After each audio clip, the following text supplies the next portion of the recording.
Let's see. But first, head in, lean on the armrest here in the center, right leg under and in. Yeah, I've got it down to a science now. I can get in and out of it with the steering wheel on. I'll have to teach that to Ralph. Oh, hey, what are you guys doing? Yeah, I know you're wondering about this thing, this padded weird thing I made that didn't really work out. Well, try number 2. I think is gonna lick it. Usually takes me twice sometimes to get things right. So we're gonna take this off and maybe make a real one. This video. Yep. First we got to get this top out of the way. I don't even know how that operates, and I put it together. All right, welcome back, Junks Automotive. You ready to help, aren't you? Good. Oh, hell with it. So here's what we have. This is the padding that's for the front railing. The relief for the hardware is included, apparently. It's 4 foot long. And believe it or not, it's a Moss part number, but Moss, you can't get this from Moss. I bought it from the little British car company in Michigan. The difference is, and we'll talk about some parts things here. I talked to somebody named Cecilia today at Scarborough Fair. 8 times I've called and left voicemails. Nope. Today I called, half a ring. She answers the phone. I'm like, you know, didn't even know what to say. Because what I need is this railing. Got it for everything else. Now I have it for the front. Of course, I've got to make that. But she says, you know, Moss puts stuff on back order like that piece because they don't want to have a whole bunch of stuff in stock. Companies don't like having stock sitting around because that's money just sitting there. So they have plenty of stock of that one, this one, and the little aluminum ends that go to everything, but they don't have a bunch of stock of that because it's probably the one that gets used all the time. Well, Cecilia tells me that she buys them from the exact same guy that Moss buys them from, and that guy has plenty of them. It's not a problem. But what they're doing is more than likely getting enough numbers of orders to make it worth it to order a bunch of these all at once, and they already know they're sold, and then they'll ship them out. So it's been 2 months. I don't know what the problem is, really. But Cecilia says, oh, yeah, I got one right here. I'm going to ship it to you Monday. Anyhow, the difference between the thickness of this, and it's got to match up somewhat with this, at least the height, right, is a 1/2 inch. So there's a 1/2 inch difference from there to there where my finger is, right? So this has to be wood. So 1/2 inch plywood or a couple sheets of 1/4 inch. I have some of that. But first we need to do is make us an accurate pattern of the ends, everything, where the holes are and all that, so I can make that, right? So let me find some paper, see if we can come up with something.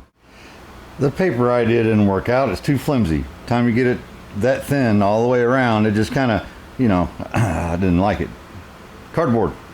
So I just took a rear railing and just kind of laid it on there, cut it out. That gives me plenty on top, you can see, right?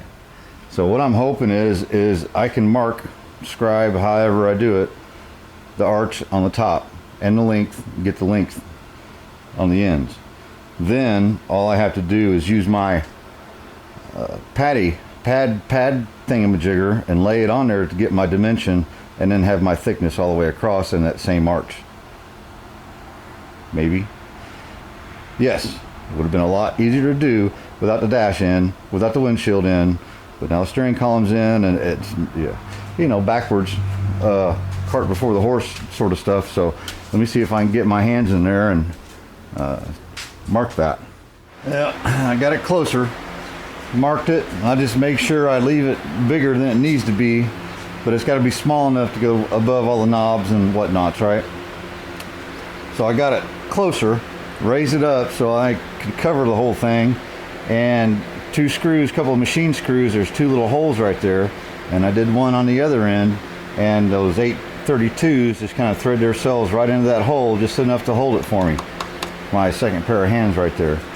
Then I just use the fine tip Sharpie,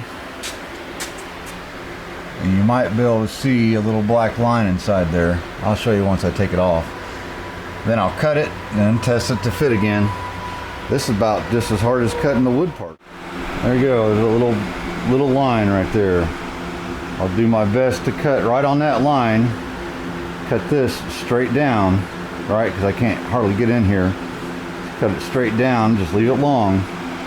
Get this top section, the top part, good and accurate as I can get it, and then we can worry about the thickness of it, right? There you have it. Just do a little trimming on the ends there. I've got it marked. Get the corners rounded off, and we're right at the profile of that dashboard. So when I cut the wood, it can be a tiny bit smaller because there's going to be a thickness to the vinyl. The vinyl I've got is non-padded. We're going to go ahead and do the non-padded. It'll just look cleaner. So I think that's just about right. So I'll trim my ends off, then I'll figure out the width, and this arch is exactly the same all the way down through there, as far as the pad goes on top, right? And then I've got to figure out my holes, because I want to use this to mark where my holes are going to go in my piece of plywood. Well, look at that. So it's just the right thickness for the most part.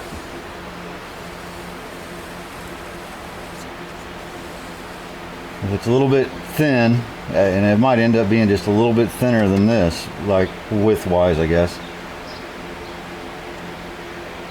Yeah, I've got lines where my holes are. Hopefully I can just measure down from here to the hole, and I should measure down from here and be able to get to the holes. I know they're more down here. They're not up here, they're not in the center. They're kind of a third of the way down, 2/3 of the way down-ish. But yeah, the ends are just like I want. So if I'm gonna use that for a pattern to cut my wood out, it should be pretty close. We can always sand, you know, that kind of thing. Some 1/4 inch plywood, 2 pieces will add up to a 1/2 inch for our pattern, and then these pieces are just big enough.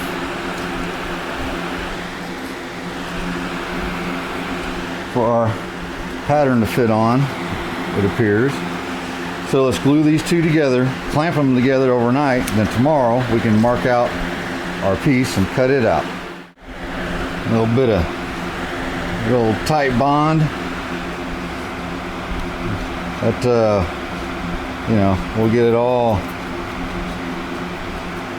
slathered up really good, nice thin layer. Put the second one on top of it. Put the big piece of lumber on top of it, clamp it to this table overnight. That should be just fine, and it'll probably be stronger than a single piece of 1/2 inch plywood, but you know, we'll find out for sure. We'll go cutting her and it separates, blah, blah, blah, blah, blah, blah, blah. Well then, you know, I'll have to go to the store or get a, I don't know. I think this is the way to go. All right. Glue's dry. Clamps off. All right. See if we can make this work. Huh? I don't know. Leave down the comments. Leave a timestamp. Is this going to work? I bet most of you say no, and most of you is probably right. Well, let's get set up. Using my same screw holes to put holes into the piece, so those holes should line up on the car the same way the template does. Marked my holes, drilled them, poked them through, and then drilled them. Then screwed it back on here and drilled the holes through. So that I just wanted to do it while it was all one piece instead of after it's real thin, because it wouldn't take nothing to blow it out. It might take more than I think. but I do have the correct hardware. It's got little, it's like a T-bolt, and it's got little things that grab into the wood. So once I get it cut, I can check the holes by putting the hardware in there, make sure they don't need to move around or something like that, and then I can sink them in the wood and they'll stay put, I guess. All right, and I've got it cut on the outside, or marked on the outside, so if I cut on the inside of that line or get on the line, I know I'm still good. We can always sand it and clean it up, which I'm sure I'll have to.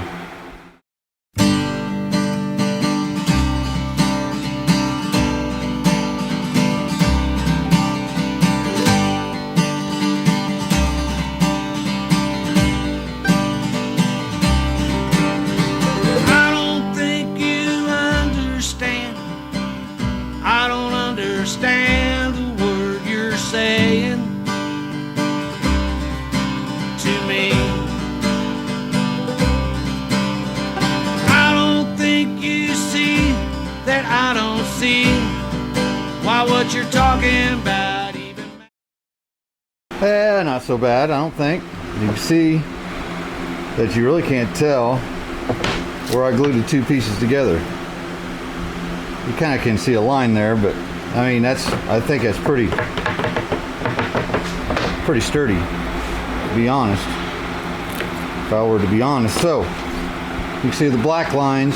I'll need to sand that off, and otherwise it should be pretty good. Get a little bit right there on the end. Sand the edges off, round everything off a tiny bit, flatten out any kind of, you know. Boy, I've seen some pictures of these on cars that they're not really that great. Some are. I'm gonna try to make it as great as I can make it, right? First, probably I'll find my hardware and make sure everything, well, I can hold this up there and make sure the holes line up before I put too much work into that and go, oops. There you go. All I did, put in my screws, my locator screws on each end, got my studs, my T-studs, T-bolts, and sat them down in there, made sure they went through the hole, and then drove them into the wood a little bit with my little body hammer. Just tappy, tappy, tappy, right? So now I'm gonna take it off nice and gently, and I'll sink them in the rest of the way with a special homemade tool. So my special homemade tool is this hole drilled in this 2x6, 3, whatever. So these come loose and just line up my holes. Put that stud where it's going to go in that hole.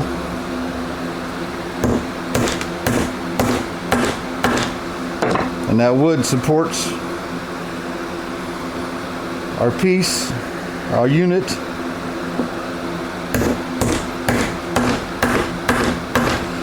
And now we're ready to cover them up, I hope.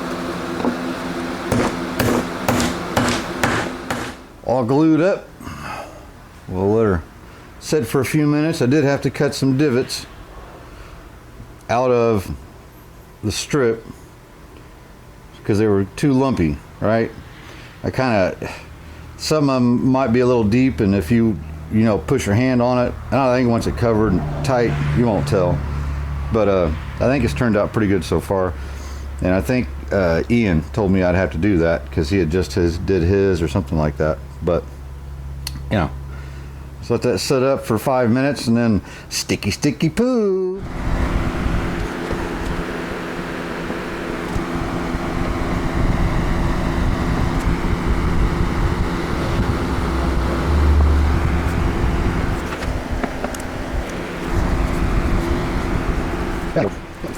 Good enough for who it's for.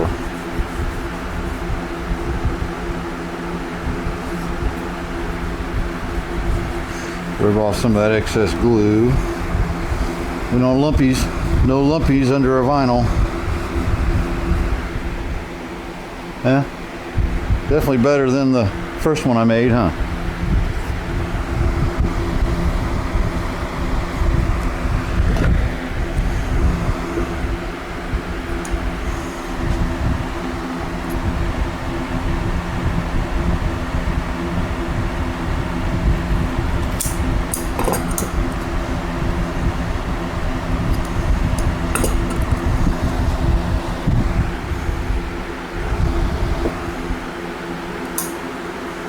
Get her ends cut off.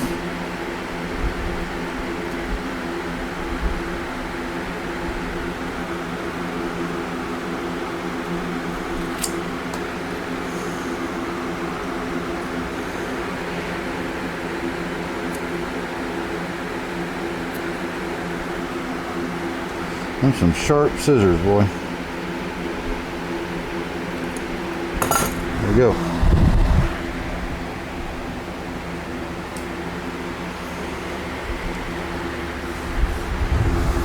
Of course, you know, this doesn't have to stick on there like forever and ever, never coming off, because we're going to be wrapping it, so.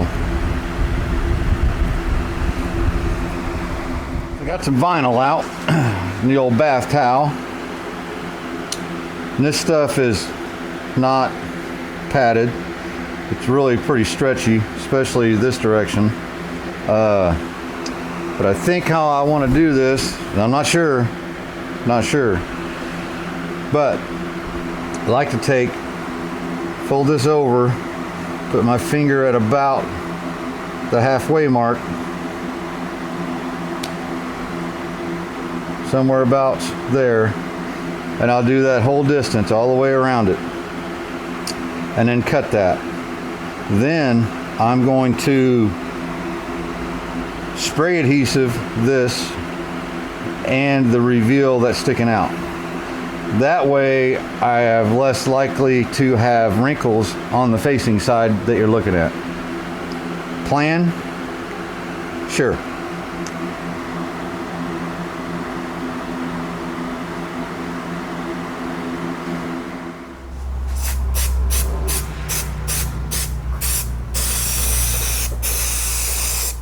So I'll let you watch. I'm hoping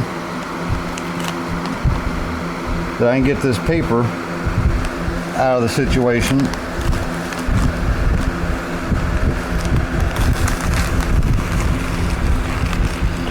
And I'm hoping the fan will help.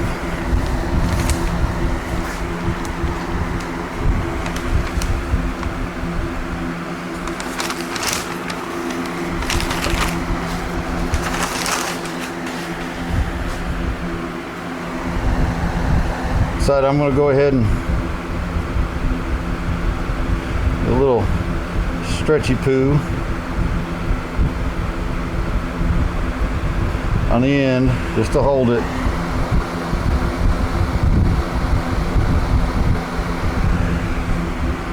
Check to see what it looks like. Okay.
Not horrible.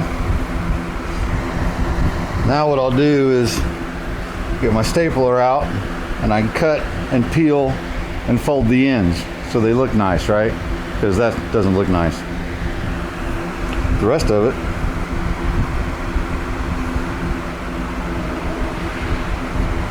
it's pretty fair.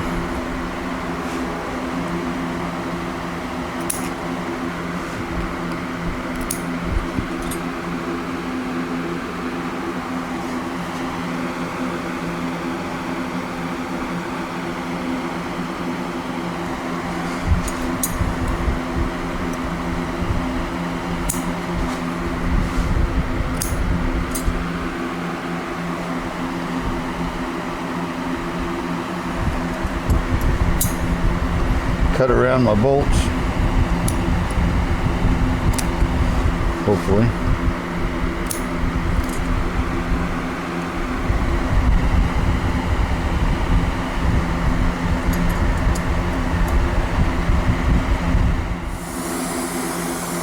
Sure isn't perfect. It kind of puckers where you had to cut out, but it don't look horrible.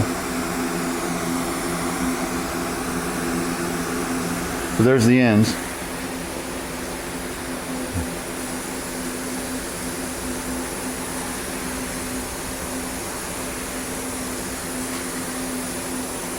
Sounds a little more, you know, jungle-ish, but, you know, it's fine. I'm happy with it. Now, we have trim that goes right here, a little bead trim, bead roll trim thing, right? Well, it's supposed to be there, and you think it's because it's fancy? No, it's to hide imperfections. So we're going to use that. Be right back. So here's what we got. This is actually a little smaller than I thought, but I think it'll look better. And all it does is we'll staple it right along this top edge, right? Nice, and we'll probably even go around that corner down to there, all the way around.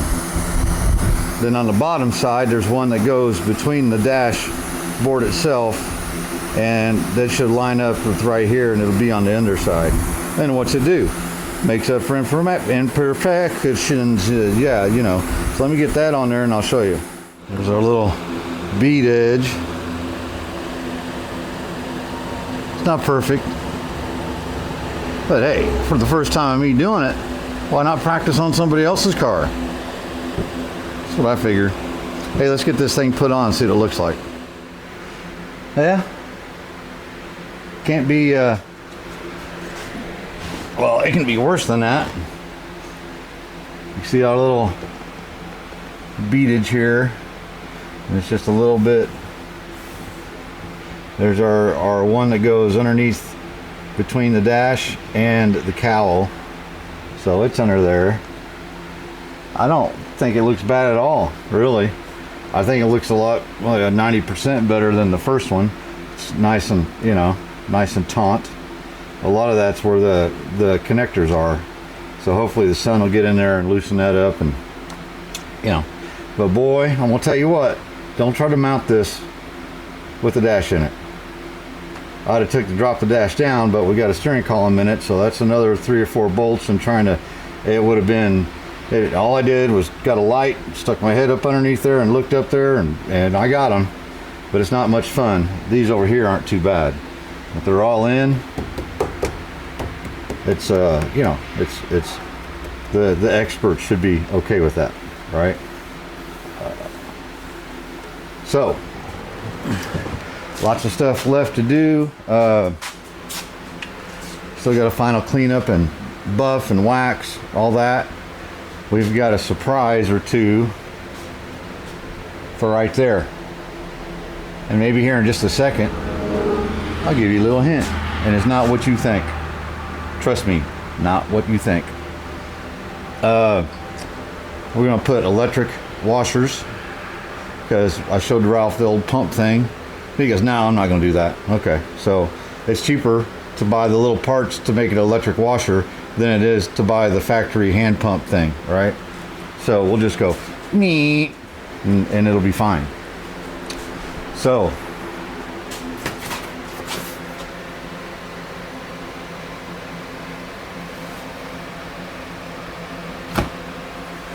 not showing you, you have to wait probably next weekend. But this week we'll get some of these knickknacks done. We'll I